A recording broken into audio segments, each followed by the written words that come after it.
You saved her, the little girl's mother whispered through tears, gripping Dr. Ethan Calloway's hands as if he had pulled the whole world back from the edge. The hallway outside Operating Room 3 was too bright, too white, too full of people breathing again. Nurses leaned against the wall with tired smiles. A surgical resident wiped his eyes with the back of his sleeve. Somewhere behind the glass doors, an 8-year-old child was still alive because Ethan had stood under the lights for 11 hours and refused to give up. Everyone looked at him like he was a miracle. Ethan only nodded because that was what people expected from him. Calm. Controlled. The alpha doctor who never shook, never broke, never brought his own life into the hospital with him. His phone sat untouched in the locker room, sealed away with his street clothes, because emergencies did not wait for anniversaries, and dying children did not care about dinner reservations. At home, 15 miles across the city, Liam Harper had learned that lesson too well. He sat at their small kitchen table in the soft yellow glow of 2 candles that had burned almost to their silver holders. The soup had gone cold hours ago. The bread he had baked himself had hardened at the edges. A folded cream sweater covered his thin shoulders, the one Ethan once said made him look like winter sunlight. Beside Liam's plate sat a little folded note, written and rewritten until the paper had softened at the creases. He had imagined this night so many times. Ethan coming home exhausted, apologizing with that soft half-smile he only used in private. Liam pretending to be annoyed for maybe 5 seconds before pushing the truth across the table. Ethan staring. Ethan finally looking at him like nothing in the world, not the hospital, not the sirens, not the endless strangers calling his name, mattered more than the tiny life between them. But the apartment stayed silent. The phone screen beside Liam's elbow lit up once, just after 9. Emergency surgery. Wait for me, sweetheart. 4 words and a promise Ethan probably believed when he sent them. Liam had believed them too, once. He believed them through missed birthdays, reheated dinners, empty sides of the bed, and mornings when Ethan kissed his forehead while already reading a hospital alert. He believed them because Ethan was good. That was the cruelest part. Ethan was good to everyone. He remembered children's names after one visit. He bought coffee for interns too scared to speak. He stayed beside frightened patients until their breathing slowed. The whole city knew Dr. Ethan Calloway as the alpha who always came when someone needed him. Only Liam knew what it felt like to be the one person he kept asking to wait. Near midnight, Liam stood carefully, one hand resting over his still flat stomach. The candles flickered when he passed, making his shadow stretch long across the floor. He washed the dishes that had never been used. He wrapped the bread. He poured the soup down the sink, then stood there as steam rose around his face and disappeared. In the bedroom, he packed slowly. Not much. A few clothes. His sketchbook. A small appointment card folded into his wallet. He folded Ethan's clean shirts and placed them in the drawer, because even leaving him did not stop Liam from knowing he would forget where they were. Before dawn, Ethan unlocked the apartment door with shoulders heavy from saving a life. He expected dim light, cold food, Liam asleep on the couch pretending not to wait. Instead, the room was spotless. Too spotless. No kettle humming. No socked feet tucked under a blanket. No soft omega scent of vanilla tea and rain lingering by the hallway. On the kitchen table, Liam's silver ring waited beside the note. Ethan picked up the note first. The paper shook before he realized his hands were moving. You saved everyone who cried for you. I was the only one who learned to cry quietly. His breath left him in a sound no one at the hospital had ever heard. Then he noticed the small clinic receipt tucked beneath the ring, and the words prenatal appointment stared back at him like a tiny, silent heartbeat he had already missed. Ethan stood in the kitchen with the clinic receipt in one hand and Liam's ring in the other, and for the first time in years, the apartment felt larger than the hospital. At St. Mercy he knew what every sound meant. A monitor alarm. A hurried step. A family holding its breath. Here, there was only the refrigerator humming and the rain tapping softly against the window, and he did not know what to do with either one. He read the note again, then a third time, as if the words might rearrange themselves into something less final. They did not. His thumb brushed the small printed words on the receipt, and shame rose so fast in his throat that he had to set it down before he damaged it. Liam had been trying to tell him something. Liam had needed him.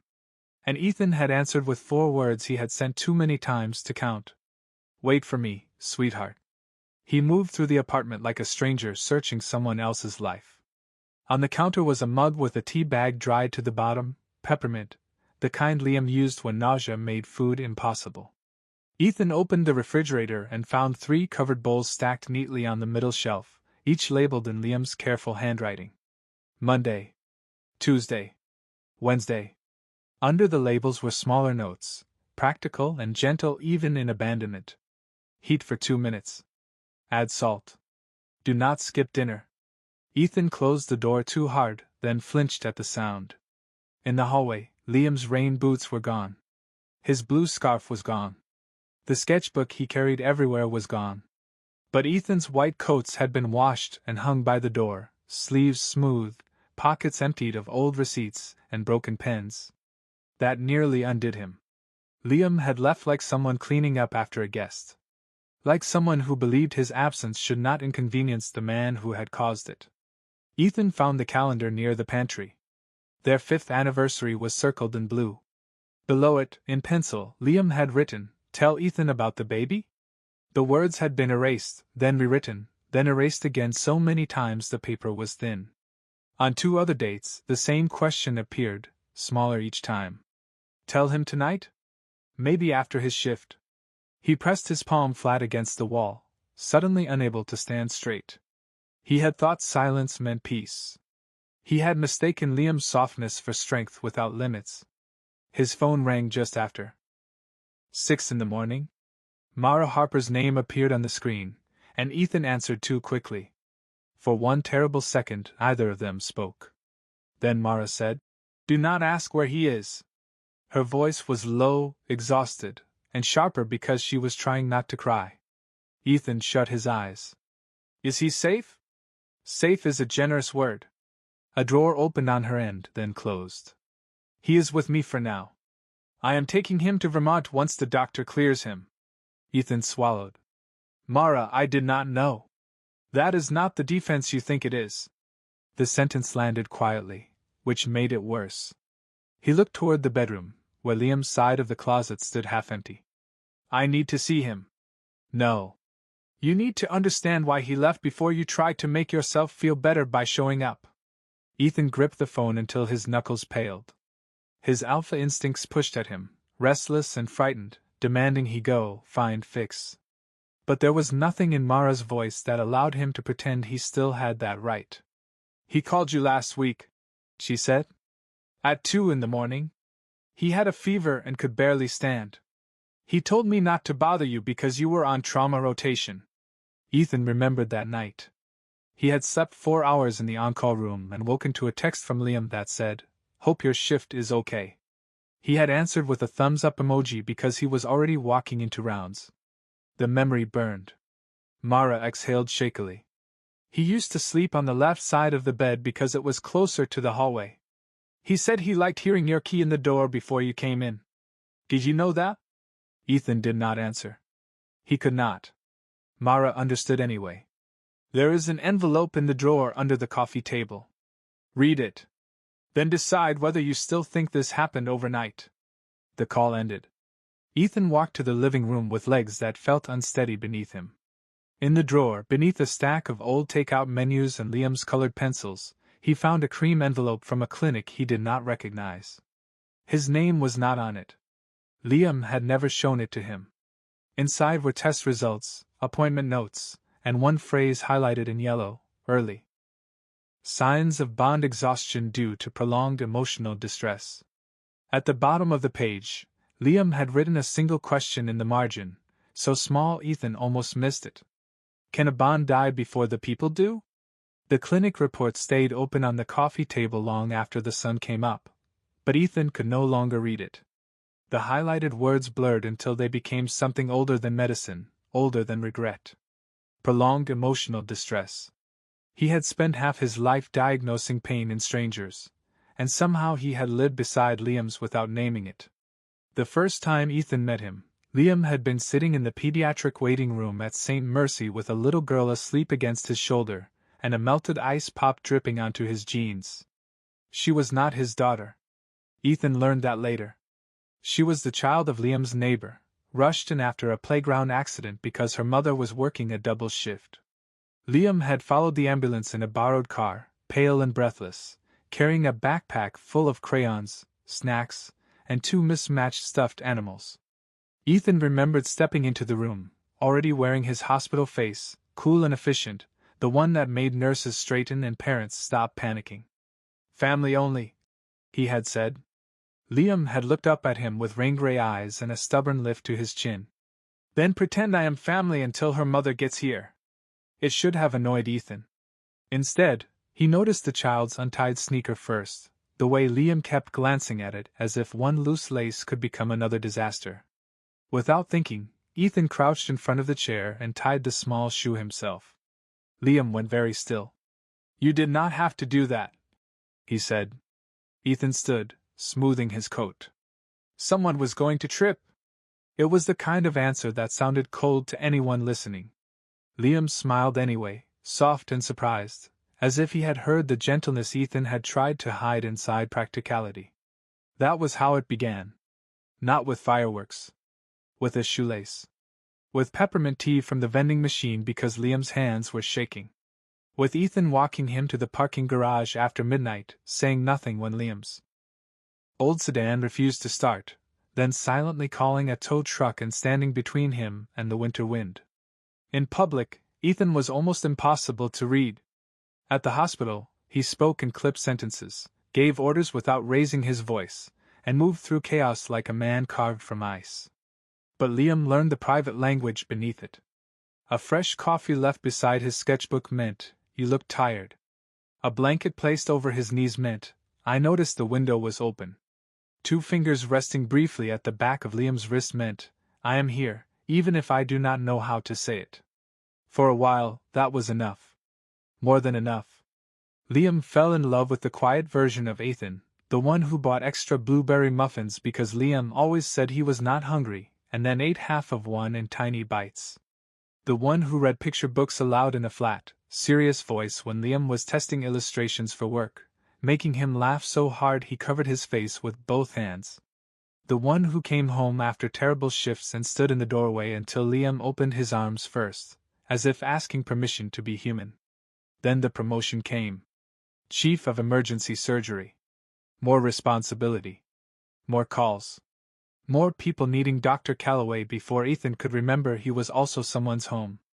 At first, Liam was proud. He ironed Ethan's shirts the morning of the announcement, and kissed his shoulder in the kitchen while toast burned behind them. "You deserve this," Liam whispered. Ethan believed him. He also believed they were strong enough to survive anything. The first missed dinner became a joke. The second became an apology. The 10th became normal. One rainy Thursday, Liam arrived at the hospital with a lunch bag because Ethan had not eaten since dawn. He found him in a supply room barely wider than a closet, one hand braced against a shelf, eyes closed, his white coat hanging open like armor he could no longer carry. Liam stepped inside and shut the door softly. For one breath, they were alone in the narrow space, surrounded by gauze, gloves, and the sharp smell of antiseptic. Ethan opened his eyes, and all his coldness vanished. "You should not be here," he said. But his hand had already reached for Liam's sleeve, thumb brushing the place where a bond pulse should have felt warm and steady. Liam misunderstood the words before he understood the touch. His smile faltered. "Right. I just brought food." Ethan saw it too late, the small retreat in Liam's face. He wanted to explain that he meant the hospital was too full of stress, too full of alpha pheromones and alarms, not that Liam was unwanted. But a code was called overhead. The old reflex took him. He squeezed Liam's wrist once and left the supply room at a run. Behind him, Liam stood holding a lunch bag that would never be opened, listening to the hallway swallow the man who loved him only when the world gave him permission to stay. The day Liam finally understood what had been hurting him was not the day Ethan forgot their anniversary. It was not even the day he came home at 3 in the morning, smelling like disinfectant and hospital coffee, and whispered an apology into Liam's hair without knowing what he was apologizing for. It was a Tuesday afternoon in late October, the kind of gray Boston day that made every window look tired. Liam had gone to St. Mercy with the little blue gift box in his coat pocket, its ribbons slightly crushed from how often he had held it. He told himself he would not be dramatic. He would find Ethan, tell him about the baby, watch the truth land between them, and maybe, for once, something in Ethan's world would stop. The front desk nurse recognized him and gave him a sympathetic smile that made Liam's stomach tighten. Sympathy from hospital staff was never a good sign. "He is between cases," she said, lowering her voice. "Try the west discharge entrance. He has a patient leaving." Liam thanked her and walked that way, one hand pressed over the pocket where the ultrasound waited. He found Ethan near the automatic doors with a young Omega patient wrapped in a thin hospital blanket. The patient looked barely out of college, pale with fear, one hand gripping a paper bag of medication like it might float away. Ethan stood close enough to shield him from the cold draft each time the doors opened. His expression was calm, his voice low and steady. "You are safe," Ethan said. "Your ride is 5 minutes out. I am not leaving until they get here." Liam stopped behind a vending machine full of chips and candy bars, hidden by the bright red side panel and a poster about flu shots. For one absurd second, he noticed the machine still had the brand of peanut butter crackers Ethan pretended to hate but always stole from Liam's bag. The thought almost made him laugh. Almost. Then Ethan removed his own scarf and wrapped it around the patient's shoulders. It was not romantic. It was not wrong. It was exactly what a good doctor should do. That was why it hurt so badly. Liam watched the patient look up at Ethan with relief, watched Ethan soften in that private way Liam had not seen in weeks, and something inside him went quiet. Not angry. Not jealous in the sharp, ugly way he would have been ashamed of. Just tired. Deeply, completely tired. Because Ethan still knew how to stay when someone was frightened. He still knew how to make his voice gentle. He still knew how to give warmth without being asked twice. He had simply stopped doing it at home. Ethan glanced up then, as if the bond had tugged at him from across the hall. Their eyes met over the vending machine. Liam saw recognition, surprise, then something like guilt cross Ethan's face. He stepped forward. "Liam?"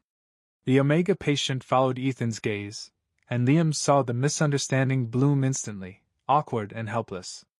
Liam lifted one hand in a small wave, because apparently even heartbreak had manners. "Hi," he said, and hated how normal he sounded. Ethan looked from Liam to the patient, then back again. "This is not what it looks like." The words landed before he could soften them. Liam's fingers curled around the gift box in his pocket. He had not thought it looked like anything until Ethan said that. A fragile silence opened between them, filled with rolling carts, distant elevator bells, and an announcement about parking validation.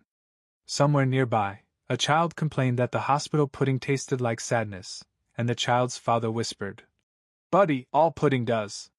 Liam almost smiled again, because the world was cruel enough to keep being ordinary. Ethan took another step toward him, but the patient swayed slightly, and Ethan turned at once, catching his elbow with careful professionalism. There it was. The choice, made so quickly it was almost invisible. Liam knew Ethan would have done the same for anyone. That was the problem. "I came to tell you something," Liam said quietly. Ethan's face changed. "Tell me now." For the first time in a long while, Liam heard urgency meant for him. But a trauma alert sounded overhead, sharp and immediate. Ethan froze. The old war passed across his features. Duty against love, strangers against home, the whole world against one quiet Omega with a crushed blue box in his pocket. Liam saved him from choosing. He stepped back. "Go," he said. Ethan's jaw tightened. "Wait for me. Please." 10 minutes. Liam looked at him for a long moment, memorizing the tired blue of his eyes, the scarf missing from his neck, the way his hands shook only when no one else would notice. Then he smiled, small and unbearably gentle. "I always do." Ethan ran toward the alarm. Liam stood still until he disappeared around the corner. Only then did he take the gift box from his pocket, smooth the ribbon with his thumb, and place it on the nearest empty chair. By the time Ethan came back 11 minutes later, the chair was still there. The box was still there. But Liam was gone. For 11 minutes, Ethan was exactly who everyone needed him to be. He moved through the trauma bay with steady hands, a clear voice, and the kind of calm that made younger doctors breathe easier just by standing near him. He did not think about the empty chair. He did not think about the blue box. He did not think about the way Liam had said "I always do," as if those 3 words had years packed inside them. There was a patient in front of him, and Ethan's entire life had taught him that love could wait when someone was dying. His father had taught him that without ever saying it directly. Dr. Malcolm Calloway had missed Christmas mornings, school concerts, birthdays with grocery store cakes and candles Ethan's mother had to relight because the first round burned down before he got home. People in their town called Malcolm a hero. They sent cards.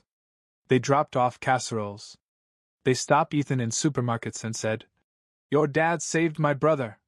Or, "Your dad gave us 6 more months with Mom." Ethan learned to smile politely while holding a carton of milk that was getting warm in his hands. He learned that heroes belonged to everyone, and families received whatever pieces were left. He had hated that lesson as a boy. Then he grew up and became fluent in it. When the trauma bay finally settled, Ethan stripped off his gloves and walked back toward the west entrance with a strange, careful hope. 10 minutes had become 11. 11 was not unforgivable. Not yet.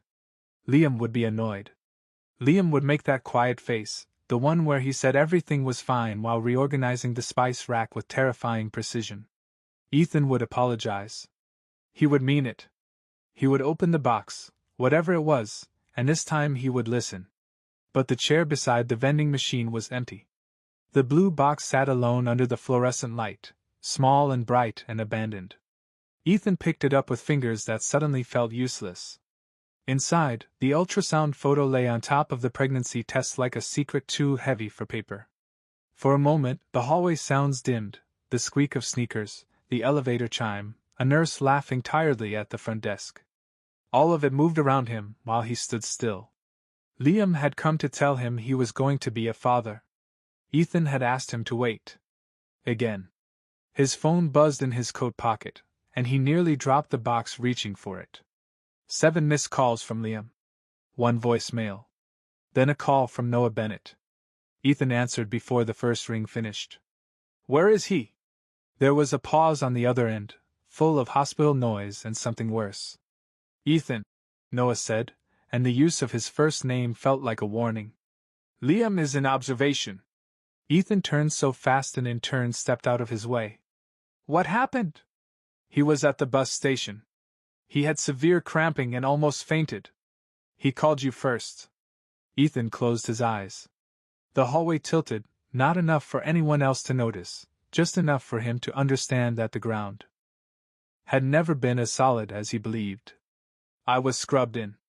"I know." Noah's voice stayed even, but not kind. "I answered when he tried the hospital line.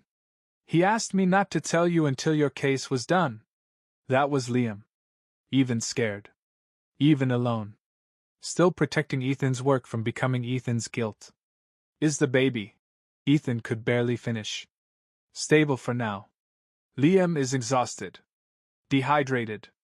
His bond markers are low."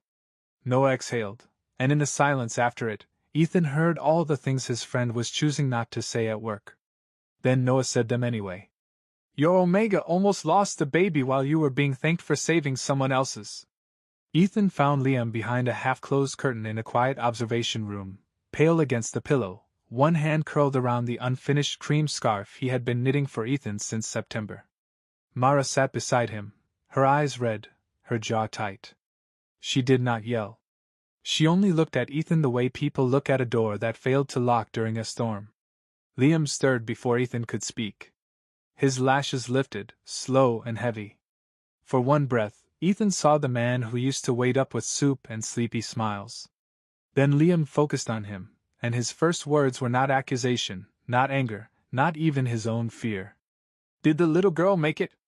Ethan stood there with the blue box pressed to his chest, and something in him finally broke quietly enough that only Liam could see it. The answer should have been simple. Yes, the little girl made it. Yes, the surgery went well. Yes, the strangers in the hallway were crying with relief because Ethan had done everything right for them. But looking at Liam in that narrow hospital bed, Ethan could not make the words feel like good news. She survived, he said softly. Liam closed his eyes, and the smallest smile touched his mouth. It was not joy exactly. More like peace borrowed from someone else's life. Good, he whispered. Her mom looked scared. Mara made a sound under her breath and stood so quickly the chair legs scraped against the floor. That is what you are worried about. Liam opened his eyes again, tired but calm. Mara. Just her name, gentle and warning. She looked away, blinking hard, and busied herself folding the thin hospital blanket at the foot of the bed. Ethan stepped closer, but not too close. He knew the rules of a patient room. Ask before touching. Keep your voice low. Do not crowd someone who cannot leave. Somehow, he had never thought to bring those rules home. Liam, I am sorry. The words came out rough, smaller than the damage they were meant to reach. I am so sorry. I should have answered. I should have seen it. I should have seen you. Liam stared at the ceiling tile above him, where someone had taped a tiny paper star, probably left from a pediatric patient. I know you are sorry. That was all. Not forgiveness. Not rejection. Something colder because it was honest. A nurse pulled the curtain aside before Ethan could answer. She glanced at him, then at Liam, then hesitated with the awkward caution of someone who had already heard too much from the hallway. Mr. Harper, your discharge papers will be ready in about 20 minutes. Dr. Bennett said your sister can drive you. Thank you, Liam said. Ethan turned sharply. Discharge? He needs monitoring. The nurse stiffened. Liam's fingers tightened around the scarf. Mara's eyes flashed. From the doorway, Noah's voice cut in, quiet but firm. He needs rest, hydration, follow-up care, and less stress. He does not need an alpha argument at his bedside. Ethan looked at Noah, and for a second, the room remembered who Ethan was at St. Mercy. Chief of Emergency Surgery. The man residents lowered their voices around. The alpha everyone trusted when things went wrong. But Noah did not lower his eyes, and Liam did not look impressed. That hurt more than Ethan expected. It meant his title had no power in the one room where he needed mercy most. I am not arguing, Ethan said. Then do not start, Mara replied. Her voice was steady, but her hands were shaking as she tucked Liam's sketchbook into a canvas tote. On the cover, Ethan saw a drawing he had never seen before, a tiny nursery window, yellow curtains, a mobile of paper clouds. Liam must have been imagining a home while Ethan was sleeping in on-call rooms and calling it sacrifice. The curtain moved. Again. 2 nurses passed outside, whispering before they noticed Ethan standing there. One of them stopped mid-sentence, but not before he heard enough. Poor thing. Came in alone. His alpha works here, right? Heat crawled up Ethan's neck. Not anger. Shame. Hospital gossip usually rolled off him like rain. Now every word felt deserved. Liam heard it too. His face did not change, and somehow that was worse. He had become practiced at being humiliated quietly. Ethan took one more step. Come home with me tonight. Please. I will take leave. I will change my schedule. I will do anything. Liam finally looked at him. His eyes were dry, which made them seem older. You do not have to stop saving people, Ethan. His voice was soft enough that everyone else fell silent to hear it. I never wanted that. I just wanted to stop disappearing every time someone else needed to be seen. Ethan knelt beside the bed before pride could stop him. Not like a doctor checking vitals. Not like an alpha claiming space. Just a man who had run out of height to fall from. He rested his forehead near Liam's hand but did not touch until Liam allowed it. After a long moment, Liam's fingers moved into his hair, gentle from habit, heartbreaking because it still felt like love. Ethan closed his eyes. For 3 breaths, the room was almost the old apartment. Rain. Peppermint tea. Liam smoothing his hair after a long shift. Then Liam withdrew his hand. Mara is taking me to Vermont, he said. Ethan lifted his head. For how long? Liam looked down at the unfinished scarf in his lap. I do not know. Mara zipped the tote. Noah turned toward the door, giving them privacy without leaving. Liam slipped the silver ring from the bedside table and placed it in Ethan's palm beside the blue box. You can hear about the baby through Mara. But please do not come after me just because guilt is finally louder than your pager. Ethan's fingers closed around the ring. Outside the room, another family began thanking a doctor in grateful, trembling voices. For once, no one was thanking him. For once, the person he loved was leaving through a side exit, and Ethan had no emergency to blame for being too late. 4. 3 months, Ethan learned that regret did not arrive like a storm. It arrived like dust.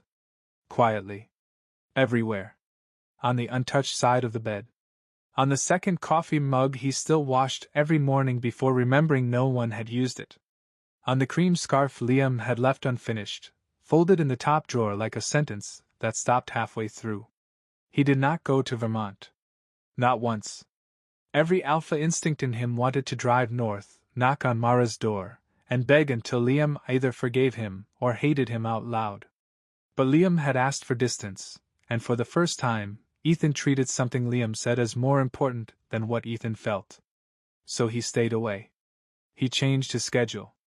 He gave up the overnight shifts other surgeons called noble and his therapist called hiding. He learned how to sit in silence without checking his phone every 30 seconds. On Tuesdays, he mailed a letter to Mara's address. Not love letters. Not excuses. Just small truths Liam could choose to read or burn. I ate dinner at the table tonight. I did not take a call during it. I finally understood why you hated lilies. I am sorry it took me 4 years to ask. Most weeks, there was no reply. Once, Mara mailed back a sticky note with 3 words. He read one. Ethan kept it in his wallet behind Liam's ultrasound photo. At work, the rumors softened but never vanished. People watched him differently now, especially when Omega patients came through the emergency doors. He was still skilled, still calm, still the doctor families prayed would walk in. But now, when he wrapped a blanket around someone's shoulders or lowered his voice to reassure a frightened patient, he felt the echo of Liam standing behind that vending machine, learning he was not the only person Ethan could be gentle for. One evening, after a 12-hour shift that felt mercifully short compared to who he used to be, Ethan found his mother waiting outside his apartment with a paper grocery bag in her arms. Evelyn Calloway had white hair cut neatly at her chin and the tired eyes of a woman who had loved a good man badly trained by the world. She stepped inside, looked at the empty kitchen, and set the bag on the counter. I brought soup, she said. You look like someone who forgot humans require food. Ethan almost smiled. Liam used to say that. I know. Evelyn took off her gloves slowly. He called me last winter when you had the flu and refused to come home. Asked how to make the broth your father used to like. Ethan looked away. He had never known that. His mother moved to the table and touched the blue box, still sitting there because Ethan could not bring himself to put it away. Your father saved a lot of people, she said. At his funeral, strangers filled 3 rooms. They told me stories I had never heard. Beautiful stories. Her voice did not break. That made it sharper. Then I went home to a house where I could not remember the last meal we ate together without him leaving early. Ethan sat down across from her. The room felt small around his shame. I thought being needed meant I was doing something right.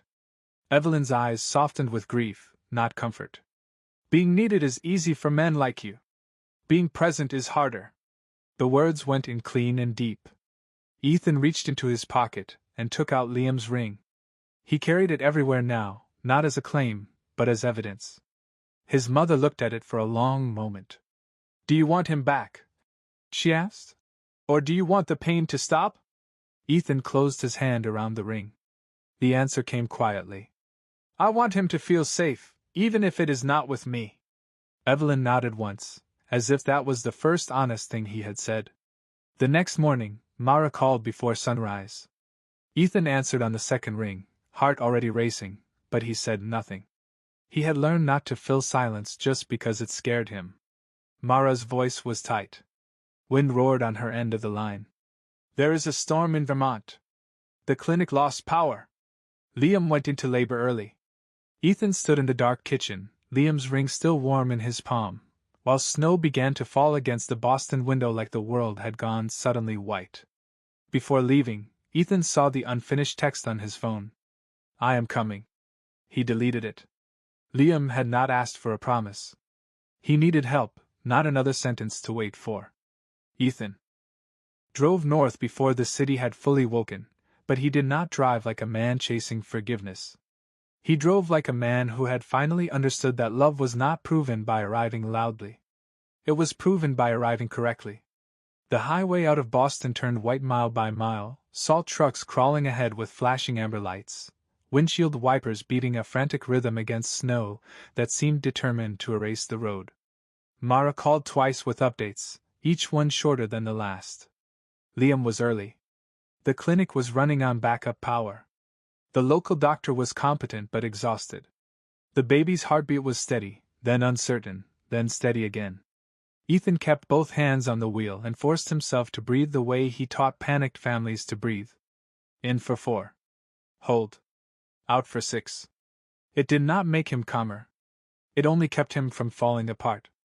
Somewhere near the New Hampshire border, he passed a rest stop where families huddled under yellow lights with paper cups of coffee, waiting for the storm to decide their plans for them. Ethan almost laughed at the cruelty of it. For years, weather, traffic, emergencies, hospital alarms, all of it had been reason enough to make Liam wait. Now the whole sky had turned against him, and he had no right to ask Liam to hold on for even one more minute. When he finally reached the small Vermont clinic, his coat was stiff with snow and his fingers were numb from gripping the wheel. The building looked nothing like St. Mercy. No marble lobby. No wall of donor names.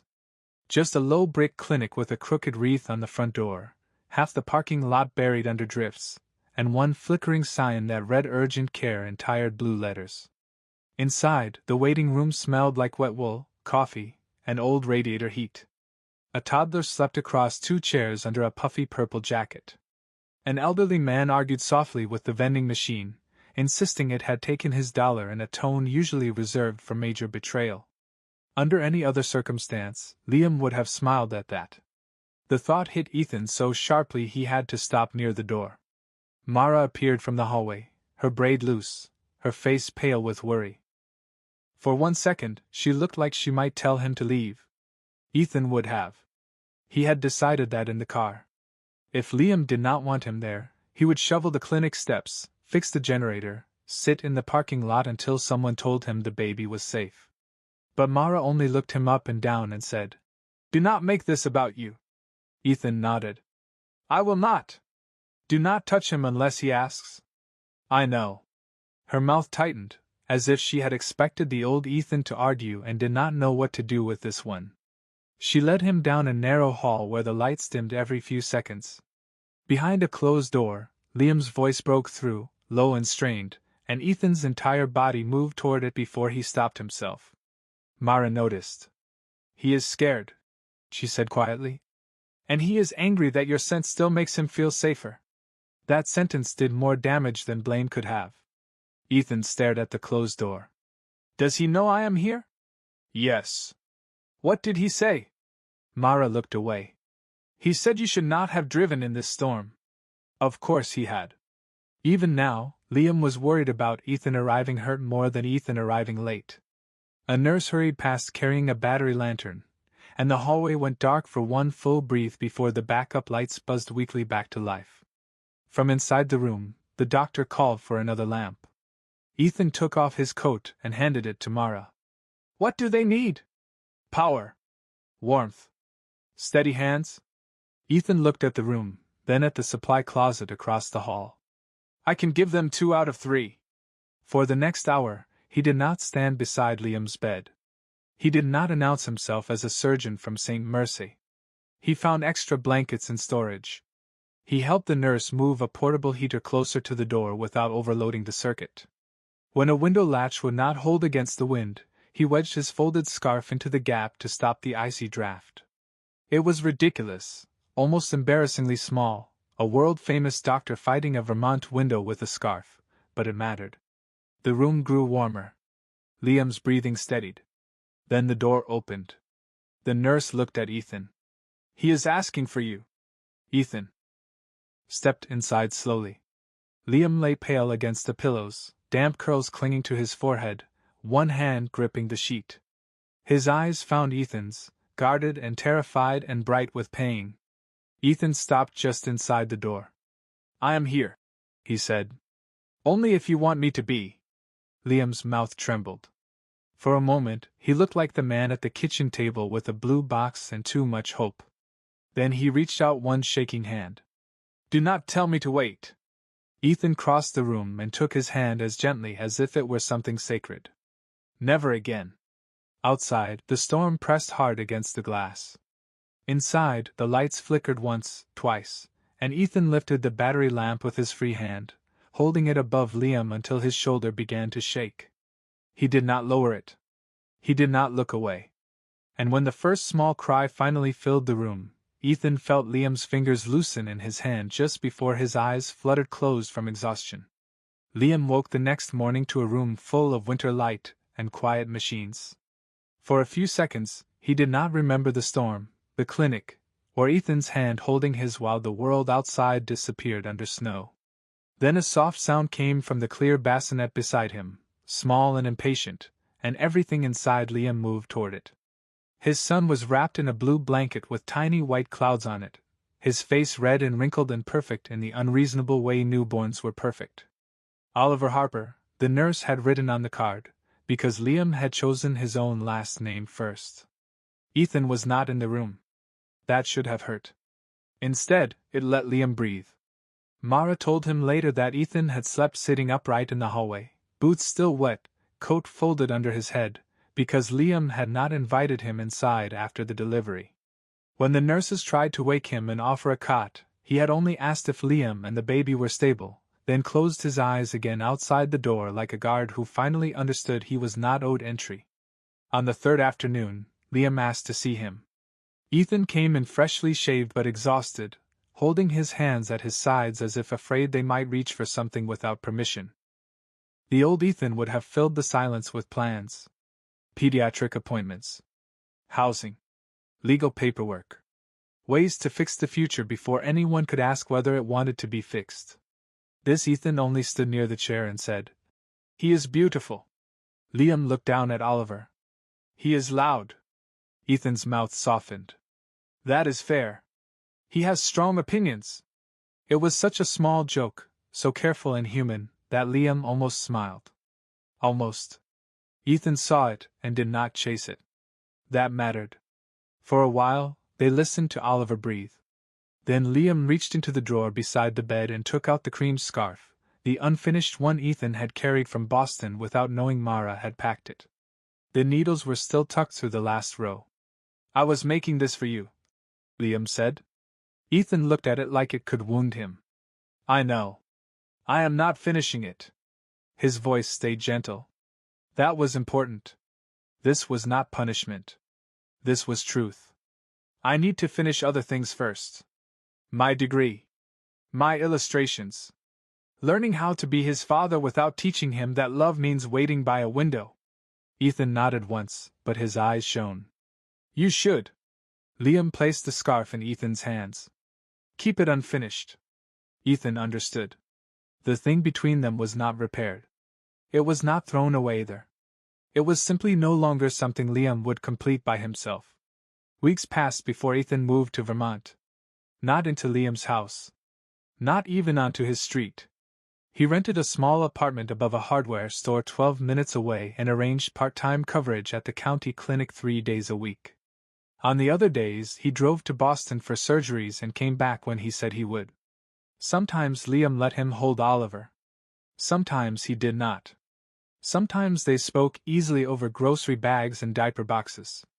Sometimes Liam closed the door after 5 minutes because healing had limits, and Ethan finally respected a closed door without making it a tragedy. Spring came slowly. Snow thinned along the roads. The clinic wreath came down. Oliver learned to grab Ethan's finger with astonishing force, and Ethan learned that a baby could humble a surgeon faster than any operating room. One evening, Liam found him on the porch repairing the little wind chime the storm had bent. It was not impressive work. No one would thank him for it. His sleeves were rolled up, a smear of dust on his cheek, Oliver asleep against his shoulder in a carrier, warm and safe. Ethan looked up but did not stand. "I can leave if you want quiet." Liam watched him for a long moment. The man before him had once belonged to every emergency except the one at home. Now he was sitting in fading sunlight, fixing something small simply because it mattered to Liam. The ache was still there. Love was still there too, but softer now, no longer a chain around his own throat. Liam opened the door wider. "Dinner is getting cold," he said. Ethan rose slowly, careful not to wake the baby, and stopped at the threshold. He waited, not because Liam had to ask him in, but because permission had become part of how he loved. Liam stepped aside. It was not a promise of forever. It was not a return to who they had been. It was one warm meal, one open door, one evening where no one had to sit alone. Ethan crossed the threshold quietly, carrying their sleeping son, and for the first time, he did not arrive as a hero. He arrived as someone who had learned to stay after the world stopped applauding.